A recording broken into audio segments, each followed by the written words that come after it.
26 ವರ್ಷಗಳ ನಂಬಿಕೆ, ಲಕ್ಷಾಂತರ ಸಂತೋಷದ ಮದುವೆಗಳು. ಕನ್ನಡ ಮ್ಯಾಟ್ರಿಮನಿ ಡೌನ್ಲೋಡ್ ಮಾಡಿ. ಅದ್ರ ಬಗ್ಗೆ ಈಗಾಗಲೇ ಮುಖ್ಯಮಂತ್ರಿ ಡಿ.ಕೆ. ಶಿವಕುಮಾರ್ ಅವರು ಕೂಡ ಪ್ರಸ್ತಾಪ ಮಾಡಿದ್ದಾರೆ, ಮಾಡ್ತಾ ಇದ್ದೀವಿ. ಬಿಕಾಸ್ ಏಕೆಂತಂದರೆ ನಮ್ಮದೆಲ್ಲ ಸೆಂಟ್ರಲಿ ಸ್ಪಾನ್ಸರ್ಡ್ ಪಾರ್ಟಿಗಳು, ಹಾಗಾಗಿ ಸೆಂಟ್ರಲ್ ಅವರು ಕೂಡ ಕ್ಲಿಯರೆನ್ಸ್ ಇವೆಲ್ಲ ಆಗಬೇಕಾಗುತ್ತೆ, ಚರ್ಚೆಗಳಾಗಬೇಕಾಗುತ್ತೆ. ಮತ್ತು ನಮ್ಮಲ್ಲಿ ಜಾತಿ, ಜನಾಂಗ, ಧರ್ಮ ಎಲ್ಲ ನೋಡಿ ಕೊಡಬೇಕಾಗುತ್ತೆ. It takes time. ಸೊ ಹಾಗಾಗಿ ಬಟ್ ಹೇಳಿದ್ದಾರೆ chief minister, within short period 2-3 days we are going to expand the ministry ಅಂತ ಹೇಳಿದ್ದಾರೆ. ಸರ್, ಬರ ಇದೆ, ಇನ್ನೂ ಬರ ಘೋಷಣೆ ಮಾಡಿಲ್ಲ. ಆ ವಿಚಾರದಲ್ಲಿ ಸ್ವಲ್ಪ ಜಟಾಪಟಿ ನಡೀತಾ ಇದೆ. ಕೇಂದ್ರಕ್ಕೆ NDRF ಅಮೌಂಟ್ ಕೊಡಿ ಅನ್ನುವಂತಹ ಪತ್ರವನ್ನು ಮುಖ್ಯಮಂತ್ರಿಗಳು ಬರೆದವ್ರೆ. ಇಲ್ಲಿ ಇಷ್ಟು ಪರಿಸ್ಥಿತಿ ಇಷ್ಟು ಕೆಟ್ಟದಾಗಿದ್ರು ಕೂಡ ಬರ ಘೋಷಣೆ ಮಾಡ್ತಾ ಇಲ್ಲ ರಾಜ್ಯ ಸರ್ಕಾರ. ಬರ ಪೀಡಿತ ಜಿಲ್ಲೆಗಳು ಅಂತ ಘೋಷಣೆ ಮಾಡ್ತಾ ಇಲ್ಲ ಅಂತ ನೋಡಿ. ಈ ಬರ ಪೀಡಿತಕ್ಕೆ ಸರ್ಕಾರದಲ್ಲಿ ಹಣದ ವಿಚಾರ ಬೇಕು.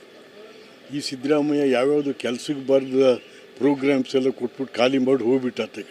ಈಗ ಸತ್ಯವಂತನ ಥರ ಮಾತಾಡ್ತಾವನ ಅಲ್ಲಿ ಇಲ್ಲಿ. ನೋ ಅಲ್ಲ ರೀ, ಎಲ್ಲ ಅನ್ಪ್ರೊಡಕ್ಟಿವ್ ಪ್ರೋಗ್ರಾಮ್ಸ್ ಎಲ್ಲ ಮಾಡಿಬಿಟ್ಟು ಇವರು ಹೆಣ್ಮಕ್ಳಿಗೆ ತಗೊಳ್ಳಿ 2,000 ಸಾವಿರ, ಇವ್ನಿಗೆ 2,000 ತೊಗೊಳ್ಳಿ, ಅವ್ನಿಗೆ ನೀನು ಬಸ್ ತಗೋ, ಅದು ಇದು ತಗೊಂಡು ಕೊಟ್ಬಿಟ್ಟು ಇವತ್ತು ಎಲ್ಲಿದೆ ನಿಮಗೆ ಬರ ಪರಿಹಾರಕ್ಕೆ, ಮತ್ತೊಂದಕ್ಕೆ ಬಂದಕ್ಕೆ ಡೆವಲಪ್ಮೆಂಟಲ್ ಆ್ಯಕ್ಟಿವಿಟಿಗೆ there is no money in the government. ಹಾಗಾಗಿ ಬರ ಪರಿಹಾರ ಬರ ಘೋಷಣೆ ಮಾಡೋದಕ್ಕೆ ಇಲ್ಲ ಮಾಡ್ತಾರೆ, ಏನಿಲ್ಲ ಮಾಡ್ತಾ ಇದ್ದಾರೆ.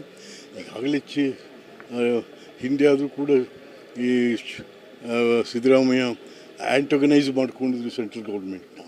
ಬಟ್ ಇವರು ನಮ್ಮ ಈ chief minister DK. Shivakumar is going good with the central government. ಹಾಗಾಗಿ ಆಗುತ್ತೆ. ಈಗ ನಿಮ್ದು ವಿಚಾರ ಏನು ಸರ್? ನಿಮ್ಮ ವಿಚಾರದಲ್ಲಿ ಏನಂತ ರಾಜಕೀಯ ನಡೆ ನಿಮ್ದೇನು? ಏನು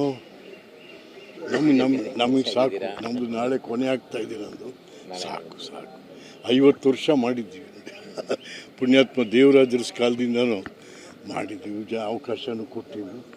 ಹಾಗಾಗಿ ಬಿಜೆಪಿಯಲ್ಲಿ ಅಡ್ಡ ಮತದಾನ ಆದ ನಂತರ ಅಯ್ಯೋ ಯಾವುದು ಬಿಜೆಪಿ 26 ವರ್ಷಗಳ ನಂಬಿಕೆ, ಲಕ್ಷಾಂತರ ಸಂತೋಷದ ಮದುವೆಗಳು. ಕನ್ನಡ ಮ್ಯಾಟ್ರಿಮನಿ ಡೌನ್ಲೋಡ್ ಮಾಡಿ.